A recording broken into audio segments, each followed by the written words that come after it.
let us remember that we are in the holy presence of God. Do you ever notice how in good movies it's really hard to pin down who the villain is? I can think about how in the Star Wars saga, how Palpatine's constantly manipulating the people around him, and you actually think maybe he's actually a good guy at certain parts. And as he uses circumstances and uses people to his own advantage, he works his way up from being a senator to the chancellor to the emperor.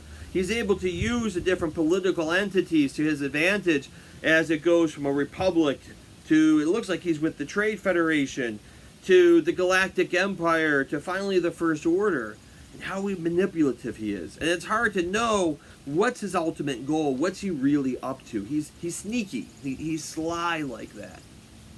Or you can think about in the Marvel Universe, how is it that Hydra was able to infiltrate S.H.I.E.L.D.?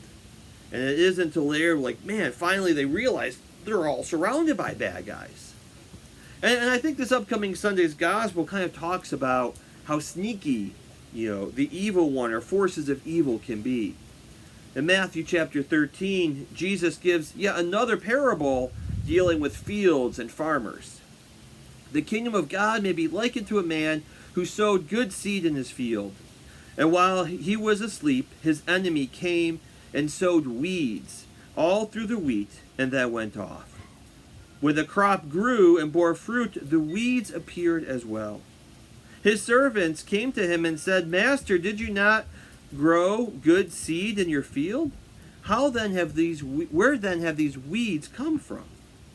And he answers, the enemy has done this. And his servant said, do you want us to go and pull them up? And the master says, no. If you pull up the weeds, you might uproot the good wheat with them. Let them grow together until the harvest.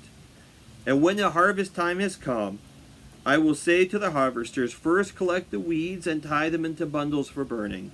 Then gather the wheat into my barn.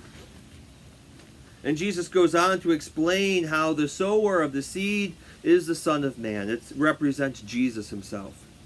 And how the seed is his word, and the good seed becomes the children of God, become the children of the kingdom. And the evil one is the devil, using Jesus' words. And how the weeds are the children from this evil one. And it's really easy, I think, sometimes to look out in the world and to see how sly, how like Emperor Palpatine, the evil one, can be, kind of manipulating his way through things, or like Hydra working its way into S.H.I.E.L.D. And we can see this oftentimes, I think, out in the world, but it's also true within our own hearts, within our own lives.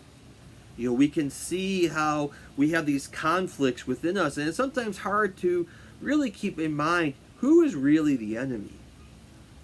What's really stopping me from becoming the better version of myself, from striving for holiness? So we can follow Jesus' example of recognizing the fruit and the good plants and the weeds. And recognizing that the enemy might not necessarily be between these two goods, but maybe it's with my own heart. Maybe my heart, there's a place for me to grow, to become more virtuous. And let us live Jesus in our heart forever.